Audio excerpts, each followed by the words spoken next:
Hello and welcome to this webinar sponsored by Ministry Pacific. I am Roy Harriman, your host, and in just a moment I will introduce our guests, Landis Graydon and Megan McIver of DCG Strategies. This webinar is a free resource of Ministry Pacific Insurance Services, and we provide complimentary webinars, ebooks, and consultations to everyone, not just our clients.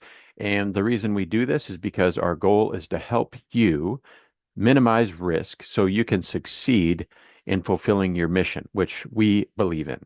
And at Ministry Pacific, we're not insurance agents. Sometimes there's some confusion about that. We are an insurance broker. We are exclusively committed to serving churches and nonprofits. So while agents work for an insurance company, our job literally is to work for you. And that means we are free to research the market and find the best coverage for your specific needs. And we are here to serve. So please take us up on our offer of a free consultation, and you can do that at ministrypacific.com. So now to our topic and our guests. Landis Graydon is Chief Executive Officer and founder of DCG Strategies. He is joined by Megan McIver, who is Vice President at DCG Strategies. Now, I normally read our guests' full bios, but I truly mean this because Landis and Megan have such long and impressive resumes in both business and the world of faith. I just don't have time. But I can summarize by saying that it is a gift for us to have them with us today. So welcome, Landis and Megan. Thank you, Roy. All right. Thank you.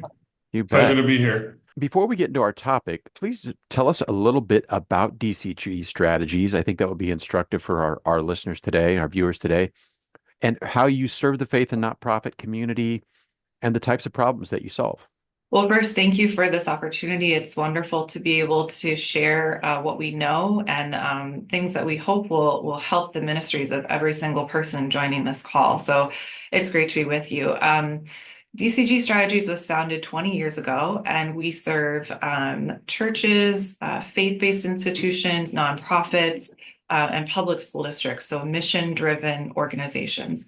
And we like to say that we are a full-service real estate firm. So that means that we provide custom advisory work, we provide strategy work, and we also provide brokerage work, meaning that we represent our clients in either a sale of a property or an acquisition of the property. But really what we do is we are there to support the mission, the vision, and values of the communities that we serve. One of the reasons why I really like working at DCG is because it's a way that I can show up as my full self, and it really lets me live into my values. And by that, I mean, I am a candidate for ordination in the Lutheran Church. And so I'm currently in seminary, and I want to serve in the church. And this is really one of the ways that I'm able to do that. And so many of us at DCG, faith is central to our lives, and we're faith leaders. So that's just to say that we are really kind of in the trenches with our clients and understand the timing of church, the politics of church, goals of church that may not be the same as for-profit institutions and rarely are because it's about the mission. So we really do provide a wide variety of services and can customize our scope, but think of us as your owner representative, your advisor. And I will add that I hope Megan doesn't mind me saying it. She's actually cutting seminary class to share this webinar with you right now. So she really means it. Well, let's dive into some of the challenges that have brought people to be a part of this webinar today. And that is, as communities evolve, an increasing number of church buildings are sitting empty or nearly empty. Just to step back, what are some of the factors that are driving these changes? Yeah, so thank you for that question. And, doing this work for 20 years, we live, as Megan said, in the trenches. And so I'm an ordained minister as well in my church, and I'm on the church leadership board, and we have lots of real estate. And so Megan and I and the rest of the team, or the majority of the team, have an understanding of it, not only just from a real estate lens, but also from the church perspective. And what we see most commonly is a change in demographics. And so what's happening is, and I won't call it unfortunate, but we spend a lot of time working with ministries that have a remnant. I call them remnant congregations. And in a lot of cases, we see ministries that were once thriving, and as the demographics have shifted around the church location, in a lot of cases, the church didn't keep up with the change for different reasons, whether it's, just being able to relate to the new neighbors, just a different need for services. And so we've seen those. It's a lot of change in the church's inability, the local church's inability to keep up with the change. We've noticed. We've seen churches move and relocate, and they end up thriving. We've seen churches have really vast outreaches to really adapt to the neighborhood, and we see those thriving. And so when we think about factors that are driving the changes, to the detriment of the church body, it's that, and then it's also just increasing costs. We've seen costs shift where it was easier to maintain buildings years ago. Now everything's just very expensive, and then as the congregation gets smaller, things get more expensive, and it's just a cycle. So those are just some of the factors that we've seen where we see a lot of churches that have more space, more space empty than in years past. No, thank you for that. That's a good comprehensive answer. And I think it helps to see that it's not just one thing. Landis, you mentioned a couple of things that churches that are in those situations are doing. One is they move. The other is they like radically kind of change their approach. What might be some other things that churches are struggling to do to adapt? And Megan's going to definitely elaborate on that, but I'll just start with, so we're very practical, and we are truth tellers, and sometimes there's a denial of just the current existing conditions, and we hear a lot of when we grow, and we see ministries centered around some future idea that's going to save them and not attached to just reality. But Megan, did you want to also, I saw you ready to come in and chime in on that. What's interesting is that, I mean, sadly, a lot of churches, your question was, what do you find most churches doing to manage this? And many churches are sort of stuck, unfortunately, in a phase of inertia. And I think there are a lot of reasons for that. From a pastoral lens, I think when we're grieving, when we're scared, we can get in a place of being stuck. A lot of congregations are experiencing a lot of very significant changes, loss in many forms. And, I think the human reaction to that is to kind of pull back and pull in. And so I think part of our work is a pastoral work to really meet churches where they are and try to invite a new imagination of what's possible. And so I think, we mentioned a few options of what churches are doing in this situation. I think one thing churches are doing is, as Landis said, they are looking really with eyes that see the truth, and maybe have to make hard decisions about whether to relocate, whether to think of what they thought was a liability as an asset. And so there's a work of transformation that takes place there. So, if there's an underutilized big lawn, an acre lawn in front of the property, that has been a source of great cost and maintenance, and maybe there's like rodent control stuff that the church is bogged down on, and I think some churches now are being invited to see that as an asset. So is there someone else who could use that land, like the parks department? Is there someone else who could use that land to provide supportive housing for the most vulnerable? Is that a land that can be used for a sports facility of some kind for the community? So I think it's that transition point for churches that are ready for it, of changing this view of, we have these liabilities, but then we have actually assets. And we'll talk about a few case studies throughout our time together that will illustrate that point. Let's unpack what some of the possibilities might be. So just throw out a little bit of a hypothetical because I know this is really what you do at the grassroots with congregations and other real estate owners who are in the service sector. They've got a large building. They have property that far exceeds their needs. As you come in and meet with people, what kind of options are on the board, and what's the realm? What are the realm of possibilities that churches in that situation can consider? I'll start, and Megan may have something to add. Before we jump into real estate, we're always in tune with why are you meeting as a congregation?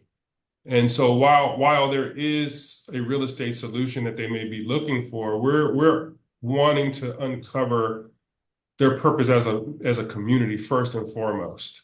And so, and sometimes the real estate creates like a catalyst to really start thinking about, well, where can we go as a ministry? So we always bring it back to the ministry.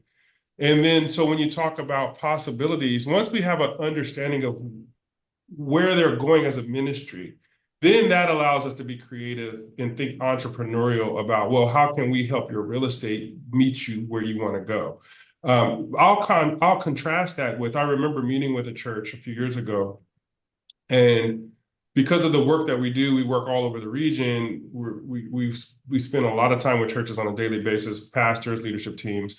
And so often we may have a phone call that's coming from, the diocesan headquarters to say, can you come out and meet with us? So just as I'm thinking of a particular case.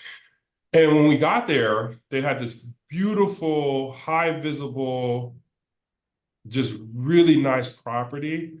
It was in deferred. The location was wonderful location, very, very visible corner, right off a major freeway, and well-known.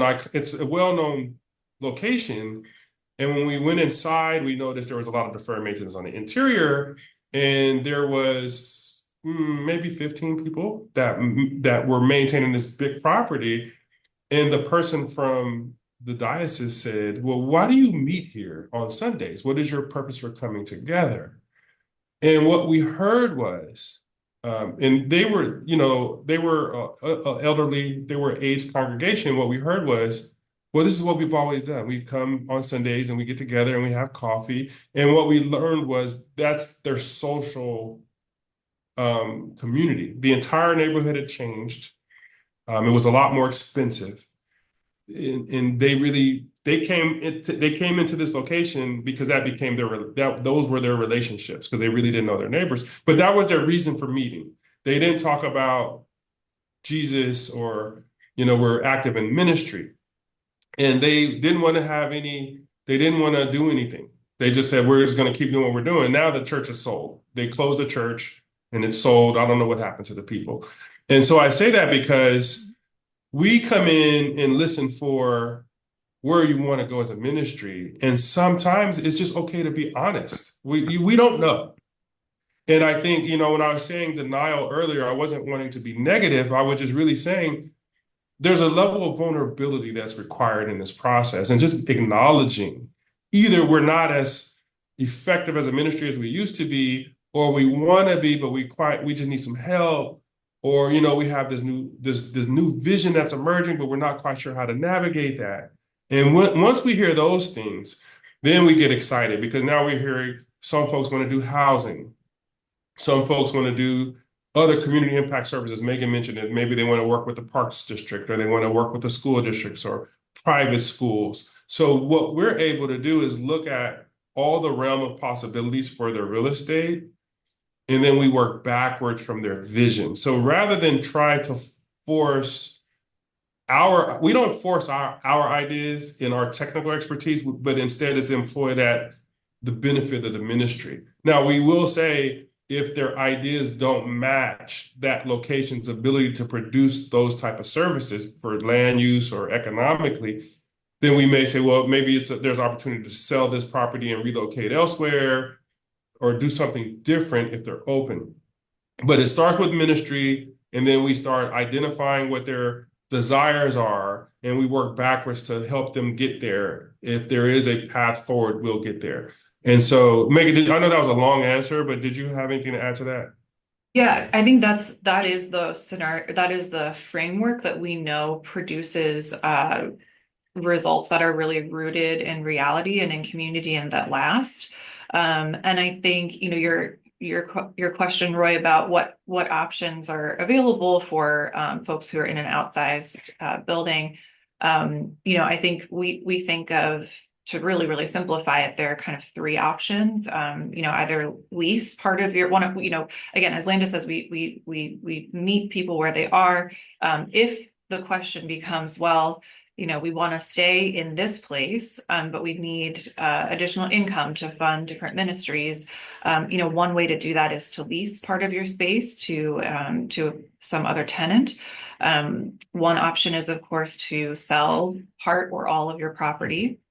And then the third option is to develop on your property. And again, all of these are extremely site specific. And the way that a congregation proceeds is going to be informed both by the realities of the church congregation and the realities of the physicality of the space. But those are at a high level, kind of like those three main options that churches consider. All of those answers, Landis and Megan, the input that you gave on that question are extremely helpful. One, Landis, I really appreciate the approach in that you are not coming in with churches, in other words, like this is just a matter of dealing with property. As you want to know, in the example that you cited, people were this 15 to 20 people, they were really seeking community. And that really helps because if the community for 20 people is the goal, then that helps you to see, well, you don't really need 30,000, square feet for that, right? And that helps you to be able to step back and make your decisions.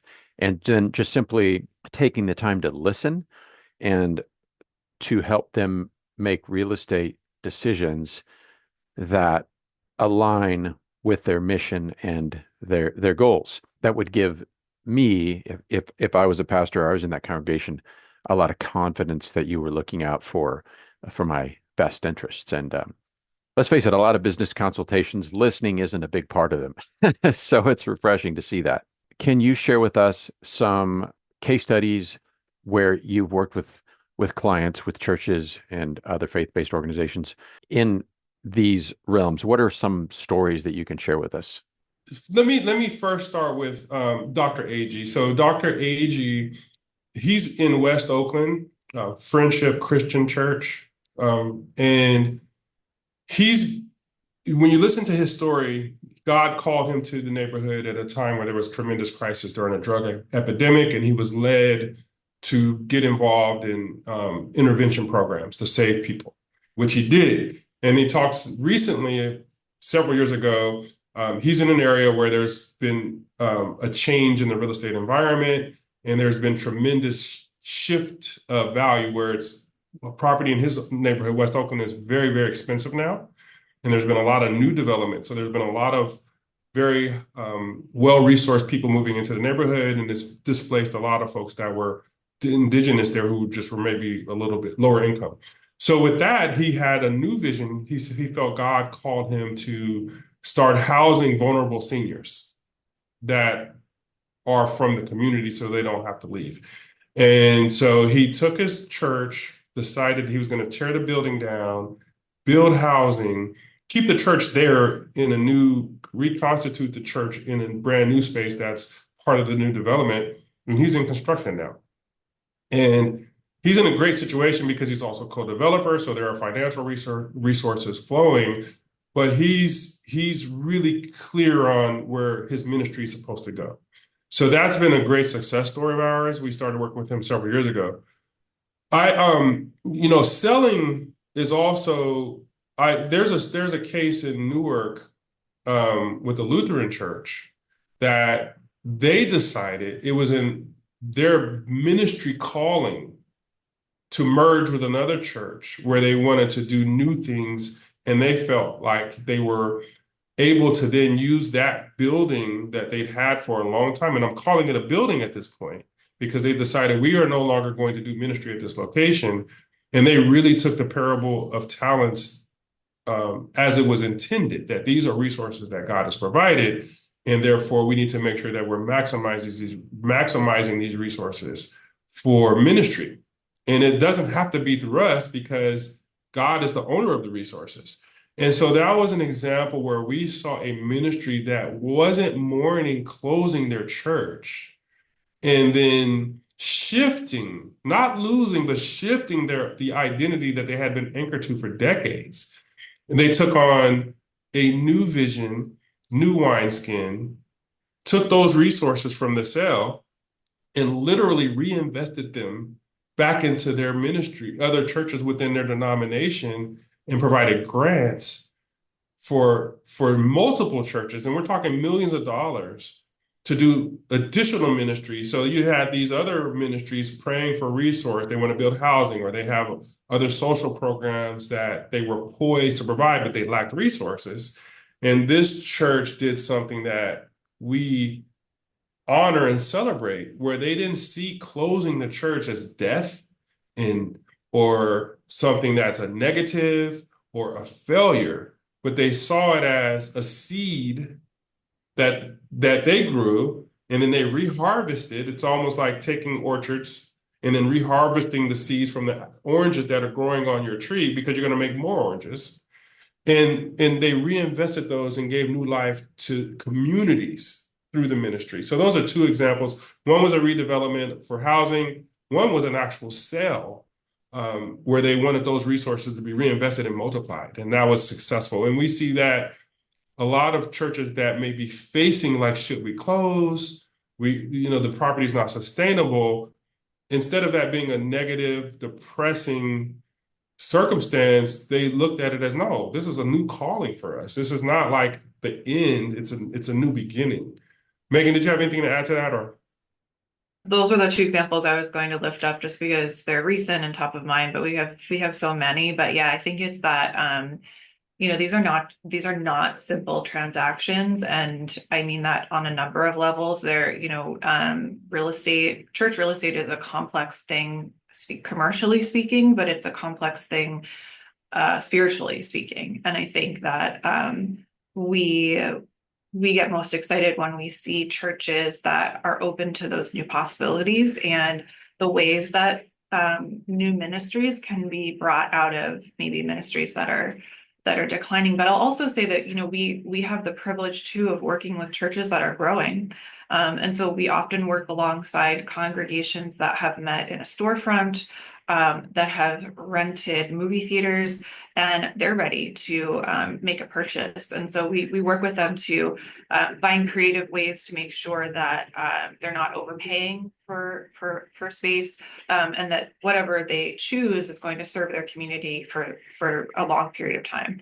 So we do get to see those instances of growth as well. If there is a real estate need that a church has, then we're set up to provide that need, and that's by design specifically.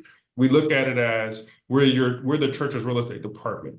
So if the church is in need of a new location, then we are able and very sophisticated in what is the right location, what are the economics, are there any legal permits required, what are the negotiations, and then we then think through, long term, like if they buy an existing building, what are their capital needs going forward, so they're prepared. So what we do is, finding a location is half of it, making sure they're getting it, as Megan mentioned, making sure that the economics are fair and favorable to the ministry. And then we spend a lot of time on what their liability ongoing would be, so they're not blindsided. They close a building, they purchase it, and they're not aware that the roof is going to be replaced in 10 years. So we do a lot of that work before they commit, but we do handle it from concept all the way to closing. Churches, just by their very nature, they're generalists. You and Megan might be the exceptions, but most people don't go to seminary thinking, I just really want to help churches with real estate, right? Or accounting. And so we need specialists. This is actually, and we tell our clients, this is ministry for us. I mean, Right. we're a public benefit company, so we are a for-profit corporation, but we are a public benefit company, and it's because this is ministry for us. And yes, and Megan and I both attended seminary, and there are no business classes in seminary; there just aren't. Right. And so, we know that we work in this very specialized space, but it is truly for us, like what we're doing here is education. I can't tell you, we probably do more educating than we do actual servicing work because Right. this is just a need for ministries to get information on how to protect themselves and or be successful. So just wanted to reiterate what you said. Do you find that as outsiders, not only outsiders, but outsiders who are also people of faith who understand the mission, that sometimes you can provide a new perspective, whereas internally they just weren't able to see beyond the situation? I think that that's one of the gifts of our role in the process is to be able to provide that third party perspective, so to speak. And I think a very important part of our role too is the breadth of experience that we bring. And so we can look at a situation and see very quickly and easily dozens of possibilities.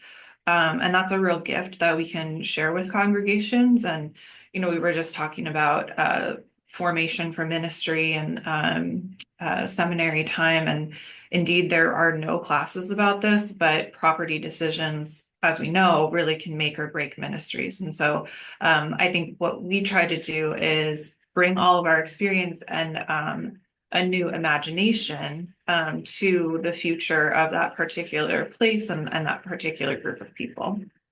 So we do, and indeed, I mean, I think we all know that churches can be a place where there are political struggles, power struggles, differences in opinion, and I think groups of people that are just they feel they're understanding their sense of call very differently than other folks on their team, and we can help people work through those processes. So that's certainly part of what we do. And I just wanted to add, the Bible talks about there's nothing new under the sun. I don't think we've run across any unique circumstances, and I think because we are in position to see the forest and the trees, then we're able to provide clarity and some institutional knowledge and learnings that we've seen along the way. And I just think one quick story is I remember we were working with a church in San Jose, and this is public. I just won't name the church, but the church wanted to go in one direction, and they had a portion of the church they didn't have the votes to stop anything, and the church ended up splitting. And it's like stories like that where we saw the underlying dynamics that may not be visible to the church, or what where they're vulnerable or where there's a lot of risk.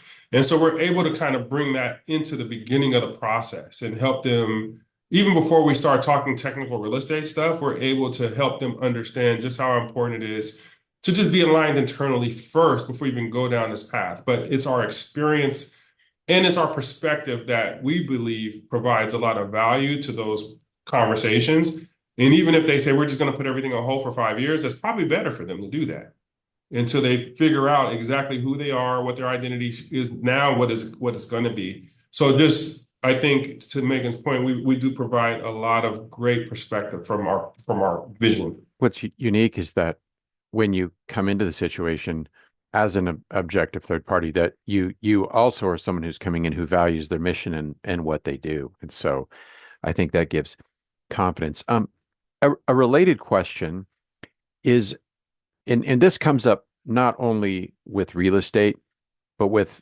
all manner of outside services that a church might need. So, everyone knows a real estate agent, right?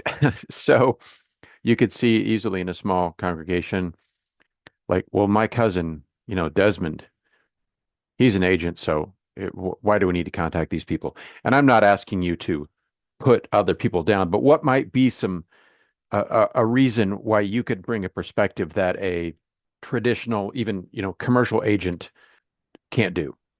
So you're right, I won't disparage anyone. There are two things that come to mind immediately. One is, so our entire team, the way we're compensated is we're all on salary. right? So we are not chasing fees or commissions. We're on salary. So when Megan and I go out to an engagement today and there's a real bona fide need, there is no sense of competition with what our interest is to get paid and how to lead this church into a direction that's healthy for them. So we find the market, just the way the market is set up, it could be challenging. We just closed the deal, and we were talking about this in our internal staff meeting a few weeks ago. We just closed an incredibly complex transaction earlier this month, the end of the year, and we didn't learn till later. There was a lot of pressure on the deal, like to rush and timing, that really was at the detriment of the buyer and the seller. And there was a couple other parties, and it was a big challenge. Mm. And we kept pushing back because we wanted to make sure everything was done the correct way. We later learned that the pressure was coming from the broker that was on the other side because they needed to get their commission at a certain time frame. And it was Okay. to the detriment of everyone. It really Right. was. And so that's one, is just, I would say, make sure that whoever you hire is not, and brokers are really good not disclosing their financial needs, but I would recommend to any church, just guard against brokers who really need the commission. And then, so you got to dig into, maybe ask questions like, how many transactions did you close this year? Kind of, where are you? And these are things that they should be able to share. Where are you in your transactional volume? How have you done this year? How did you do last year? Get a sense that the person is resourced okay, so that you can take the competition away. And then the other thing I'd say is they do need to have strong, deep commercial experience. It's not residential transaction experience. And like you said, everyone knows, because real estate is so ubiquitous in our society and it's easy for folks to get licensed, there's always an agent in the congregation that we find that does real estate, or even commercial brokers. But if they don't understand church real estate, there is a science and an art to valuation. There is a way that churches operate that are just different from commercial. There's a timeline and an internal operational programming and structure that churches make decisions. You may have to talk to 10 different committees, and that may take 12 months. And so you have to structure, right? So you structure transactions accordingly. We don't like to put ministry resources at risk in deposits or on both sides. We like to protect resources. And so if the traditional market is thinking how they think, there are a lot of risks and vulnerabilities that the church has that the church isn't even aware of, and the broker may never know, and then it's just too late. So someone who does understand is considered special purpose real estate. That's the technical term for it. So you do want someone with experience in special purpose real estate. You want the person who's personally resourced, where they can take their time, and if it takes 2 or 3 years to get it done, and that's what it may take.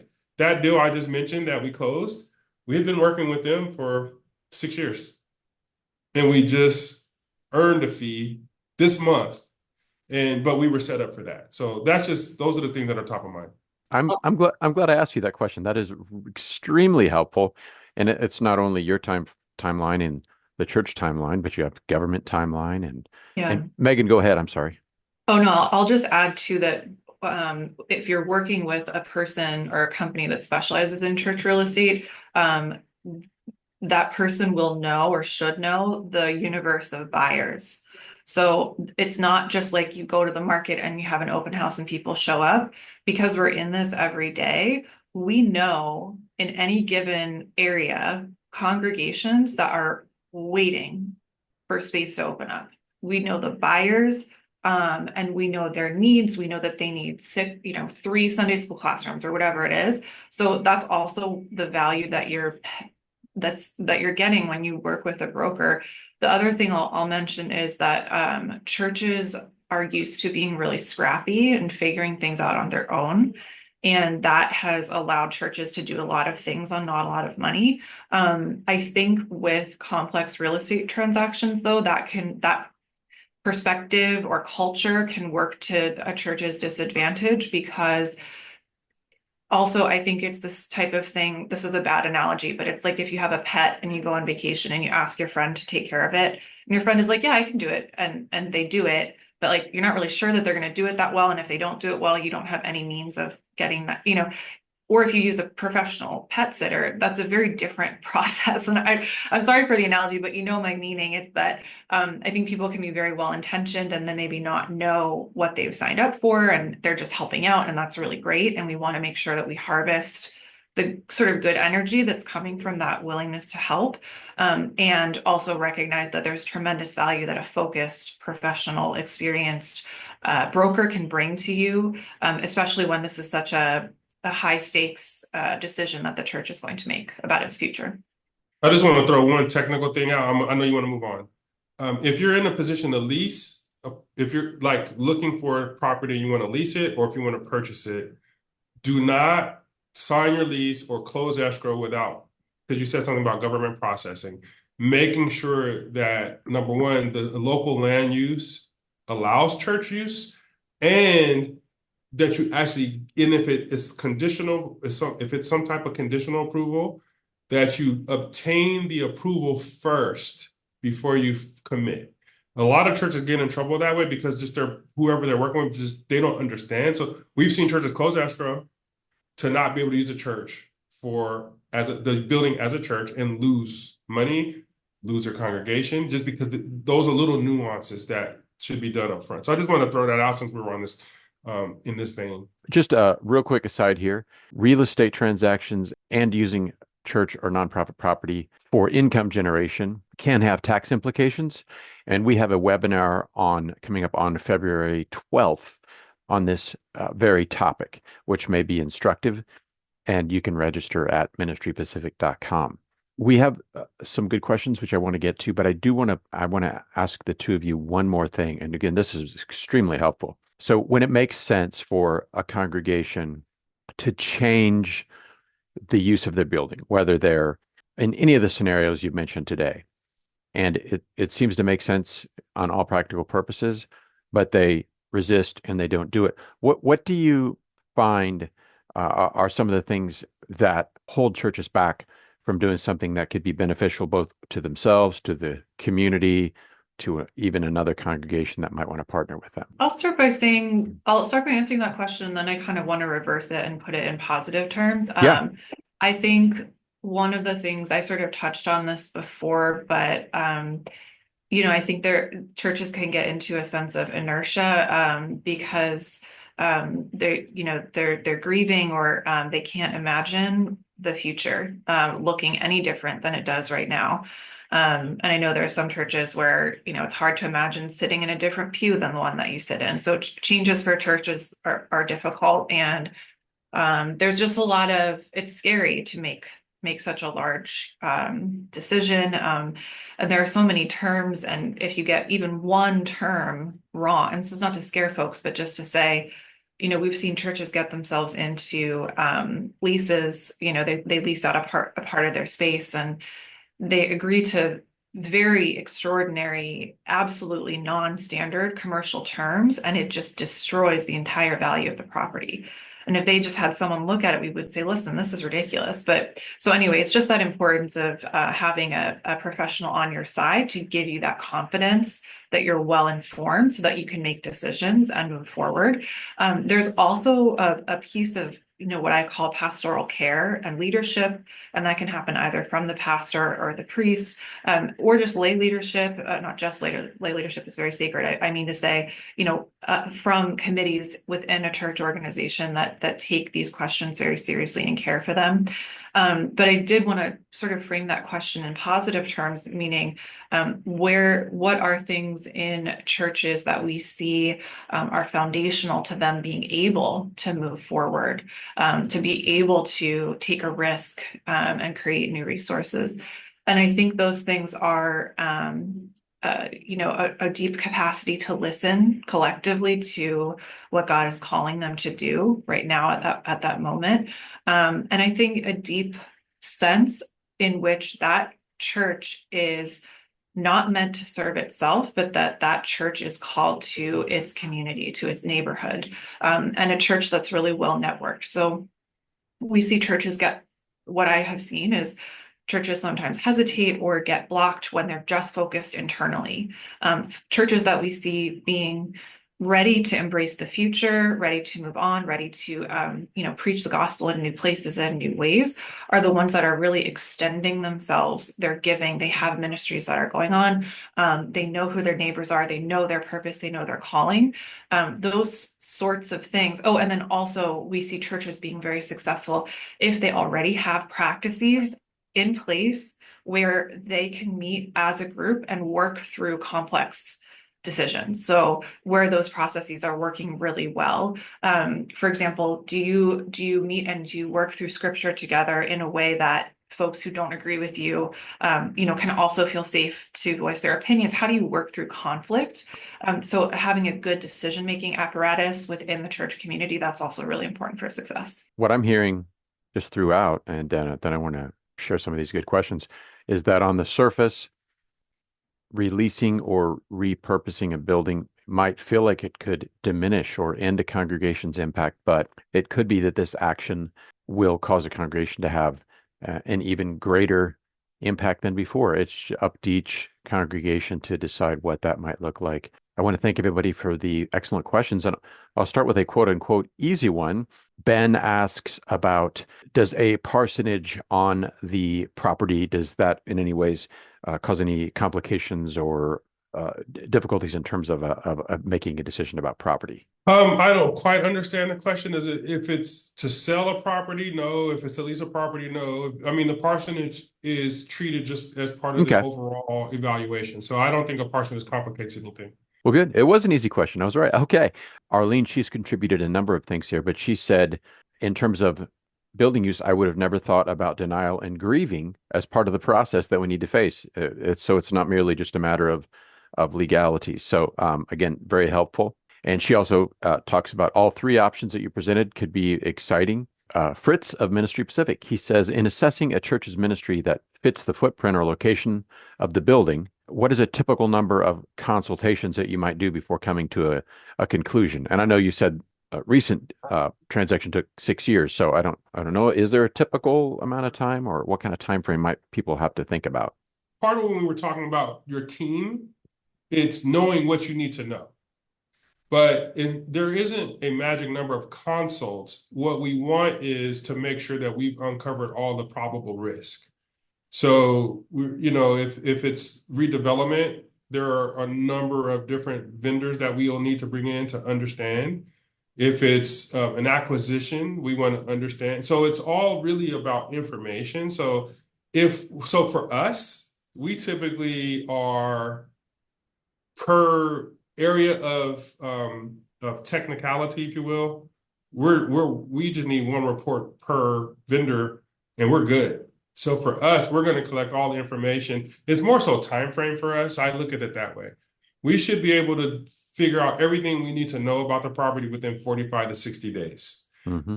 If we need more time, it's because we've uncovered something that's of concern, and we need to go deeper, which is typically like an environmental issue.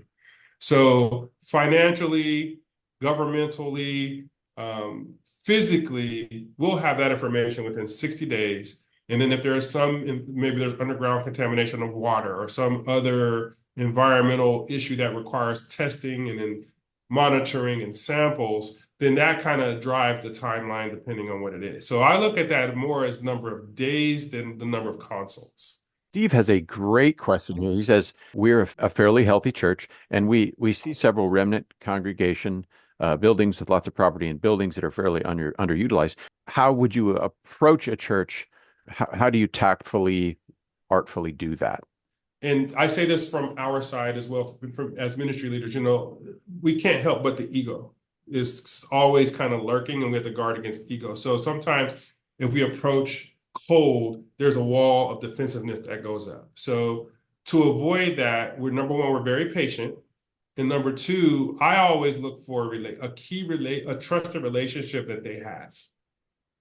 And then I use that relationship to act as a friendly bridge, because I want them to know that I'm not coming, to take something from them. I'm coming to learn and potentially add value. So I always use a relationship. Now, in the event that there is just no one that can make an introduction, just being very persistent. And so I'll tell you, there was this one church that we ended up selling, and one of the folks from the office knocked on the door one day. They just knew it was an underutilized church, and I said, "Thank you, no, thank you." And that person just kept going back and kept going back. And then one day they were in a leadership meeting, and then something happened internally, and they called the person that worked for us and said, "Can you come meet with us?" And it was 3 years later. And they just had to be ready for the conversation. So I would just say patience, patience, patience. And at some point, if they are declining in membership, I have never really seen it reversed, only but maybe once or twice, and that's because it was either through a merger or they just brought in some really, really dynamic pastor. But I would say 98% of the time, we end up seeing those churches close. So I'm not saying you wait it out, but that's how we approach it.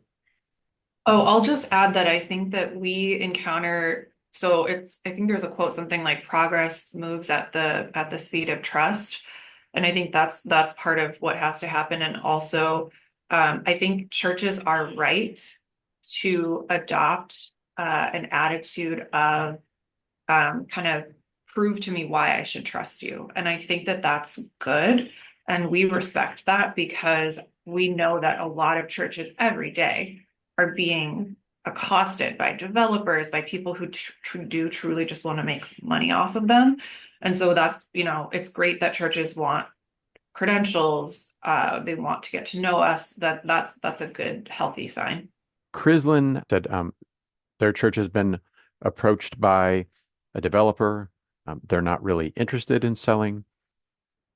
However, if they change their mind, they'd be concerned that the neighborhood would be upset with them, their church, for allowing the land use to be changed. What do you do in a situation like that? A couple of things. There's several layers to that. Number one, it depends on where you are, because like if you're in California, there's legislation that just protects your development rights for certain types of development.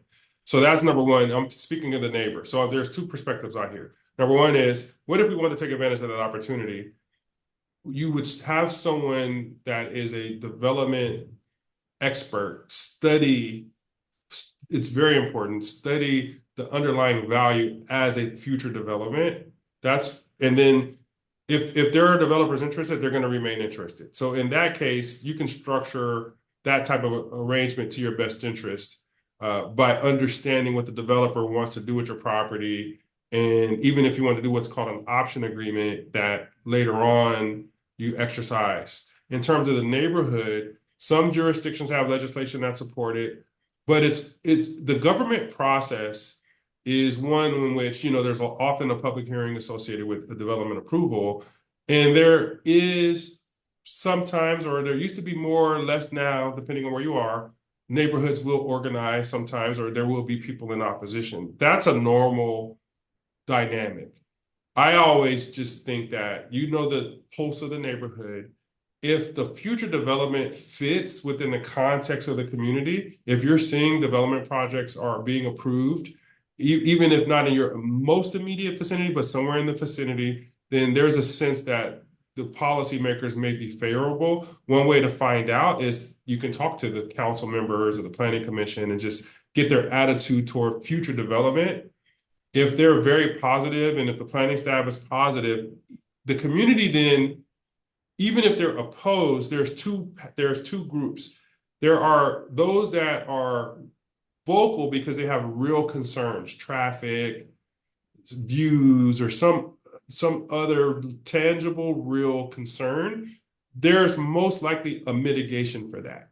And that's more of it. We'll work through that to make sure that we are, because you care about the neighbors, you care about what they want. And then there are those that are just opposed. The ones that are just opposed because they're just not in my backyard type of folks, you really can't appease them. So it's really, the workaround is, how do the policymakers feel? And then what are the tangible concerns of the community? And most likely there's a way to resolve those by some type of compromise or change in design or something. And then that's kind of where your focus to me is. So on one hand, it's understanding what the value is as a development. And those are two different things. Developers are not going to tell you your true value. So you need to uncover that yourselves. And then understanding what the path is for successful development. And then that puts you in a position not to control the narrative and to maximize your value if in the future you go down that path. A question that came up that Megan addressed was, do you work outside of California? Are you in a position where perhaps you can make referrals to someone who has the qualifications to assist them? So we work outside California. We don't do real estate transaction work that requires a license outside of California. So Okay.